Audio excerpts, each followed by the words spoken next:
नमस्कार दोस्तों, मैं आपका दोस्त विश्वकुमार पांडे और आप देख रहे हैं यस न्यूज़ भोजपुरी।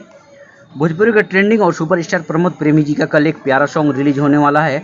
सॉन्ग का टाइटल है सच्चा दरबार। बहुत ही प्यारा और हाई लेवल का सॉन्ग है।